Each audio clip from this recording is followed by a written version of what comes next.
চলে এসেছে আইফোনের সমতুল্য হুয়াওয়ে পিউরা 70 মডেলের এই স্মার্টফোনটি। ফোনটি বাজারে আসার পরপরই দ্রুত বিক্রিও হয়ে গেছে।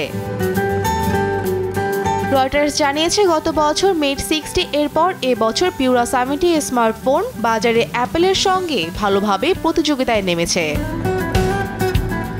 পিউরা সিরিজের ফোনের বৈশিষ্ট্যগুলোর মধ্যে রয়েছে উন্নত মানের ক্যামেরা ও চকচকে চেহারা। মেট 60 ফোনের বৈশিষ্ট্য হচ্ছে কর্মনৈপুণ্য ও ব্যবসায়িক কাজের সক্ষমতা। এই ফোনের বৈশিষ্ট্য ও কার্যকারিতা কি তা বুঝতে যুক্তরাষ্ট্র ভিত্তিক আইফিক্সিট ও টেকসার্চ ইন্টারন্যাশনাল রয়টার্সের হয়ে এই পিউরা সিরিজের ফোনটি পরীক্ষা নিরীক্ষা করেছেন। তাদের পরীক্ষায় যা উঠে এসেছে তা হলো পিউরা 70 ফোনে উন্নত মানের সিস্টেম অন চিপ ব্যবহার করা হয়েছে। এই চিপের বহিরাবরণের যে চেহারা তা আগের প্রজন্মের কিরিন 9000 চিপের মতো। মেট 60 সিরিজের ফোনে এই কিরিন 9000 চিপ ব্যবহার করা হয়েছে।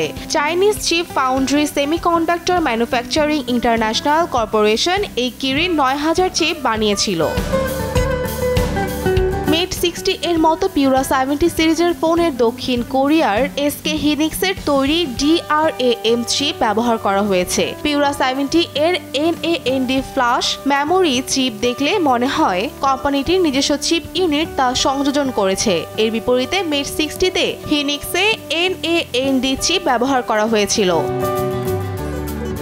পিউরা 70-তে যে NAND 70 চিপ ব্যবহার করা হয়েছে তার ধারণ ক্ষমতা উচ্চমানের ল্যাপটপের সমান বা 1 টেরাবাইট। হুয়াওয়ে এই ফোনের বৈশিষ্ট্যগুলো হলো এর অধিকাংশ উপাদান চীনেই তৈরি হলেও কিছু উপাদান অন্য দেশ থেকেও আনা হয়েছে। এই ফোনের ব্যাটারির চার্জার তাইওয়ানের রিস্টেক থেকে আনা হয়েছে। সবচেয়ে উল্লেখযোগ্য বিষয় হলো এই ফোনের মোশন ও রোটেশন সেন্সর আনা হয়েছে জার্মান ফার্ম বোশ থেকে। আইফিক্সিট একটি বিষয়ে প্রশ্ন থেকেই যায়, তা হলো এসব উপাদান চীনের বিভিন্ন কোম্পানির বানানোর সক্ষমতা থাকলেও কেন তারা অন্যান্য দেশ থেকে তা সংগ্রহ করছে। 2019 সালে যুক্তরাষ্ট্রের নিষেধাজ্ঞার মুখে পড়ে হুয়াওয়ে স্মার্টফোনের বাজার থেকে একরকম হারিয়ে গিয়েছিল। তবে গত বছরের আগস্ট মাসে হুয়াওয়ে মেট 60 প্রো ফ্ল্যাগশিপ ডিভাইস উন্মোচন করে বাজারে রীতিমতো রাজস্বিক প্রত্যাবর্তন করে, যা দেখে প্রযুক্তি বিশ্লেষকেরা অবাক হয়েছিলেন। কারণ মার্কিন নিষেধাজ্ঞার পরও হুয়াওয়ে নিজস্ব চিপ নির্ভর প্রথম 5G ডিভাইস এনেছিল এটি। মূলত হুয়াওয়ের বিরুদ্ধে চীনের সামরিক বাহিনীর সঙ্গে সম্পর্কের অভিযোগ এনে যুক্তরাষ্ট্র নিষেধাজ্ঞা আরোপ করেছিল, যদিও তারা সেই অভিযোগ বরাবরই অস্বীকার করেছে। এরপর গত মাসে হুয়াওয়ে তাদের সর্বশেষ ফ্ল্যাগশিপ পিউরা 70 উন্মোচন করলো।